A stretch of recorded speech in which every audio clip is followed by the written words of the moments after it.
Well, as prices soar on just about everything, your electricity bill, your mortgage, your groceries, the gas you put in your car, tonight we're answering your questions about inflation. Thanks for joining us at 5:30. I'm Andrew Kinsey. And I'm Yolanda Harris. Also joining us tonight, an economics professor from The Ohio State University, Mark Partridge. Mark, thank you so much for joining us.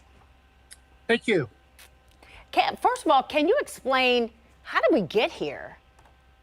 Oh, it's been a cascading scene of events. The biggest problem is when we went into lockdown in 2020, people quit buying services, going to get their hair cut, having people clean their house, all these kinds of things, and started buying goods. And there's this explosion of people buying goods, electronics and everything, furniture, and the supply chain was just not set up to handle that. In fact, the supply chain was kind of shutting down itself. So, and then, there's been other things, the Ukraine-Russian war and droughts and all sorts of things have come together to really get us here. Mark, we heard from the president earlier today and talking about the inflation and the issue here in the U.S. Is the government doing enough, or is it wrong to blame the government for where we are right now? Oh, that's a great question. One is people have argued that the main group in the government who handles inflation is the Federal Reserve. That's their main task is account for inflation. And people have said that they've been a little bit slow, that they waited, maybe 4 or 5 months too long to get a handle on it, and it started getting out of control. However, there's only limited things that the president can do himself. For example, release some oil out of the oil reserves, or one that he hasn't done, take away tariffs that from the Trump era on China products that are, increasing prices by maybe 5-6% across the board, perhaps, is some estimates. So there are things he can do, but it's really the Federal Reserve.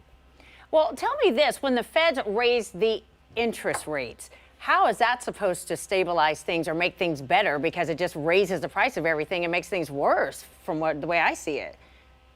Well, that's a good question. So the way it works is that when interest rates go up, whether, it'll trickle through to your credit card interest rates, your mortgage, when you buy a car. And one of the things is you're going to do is you're going to be less inclined to buy a house. And when people don't want to buy a house, housing prices will start to fall. If people aren't buying houses, they won't be buying new furniture. They won't be buying new cars because of interest rates.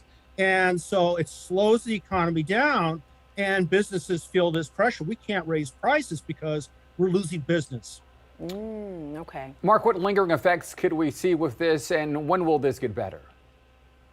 Well, that's a good guess, because we have a lot of unknowns. How long will the Russia-Ukraine conflict go on? Because that's one of the recent causes of the price of gasoline going up and certain prices of food. However, we're going to get a little bit, the Wall Street expectation is tomorrow we'll get it'll sound like a little bit of relief from April. However, that's probably just very, very temporary. For example, the price of gasoline is up nearly 30 cents in the last month, and that's not going to be reflected in those numbers they'll tell us tomorrow. And so that, in another month, we're going to get a bad inflation report with particularly energy, gasoline and so forth, rising. Oh, goodness. Well, Mark Partridge, economics professor from The Ohio State University, thank you so much for taking time with us and clearing up some things for us. It's all confusing. Thank you. Thank you.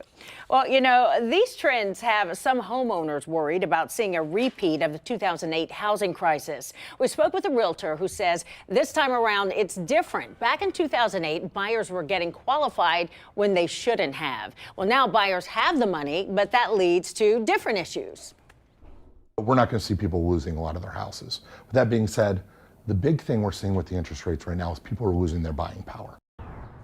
Well, Simpson doesn't expect home prices to decrease much in the next few years. So a few tips for buyers. Most homes will go to people offering cash or paying appraisal gaps. Have your pre-approval updated and ready to go, because if you find something you want, you're really going to have to move fast. Yeah.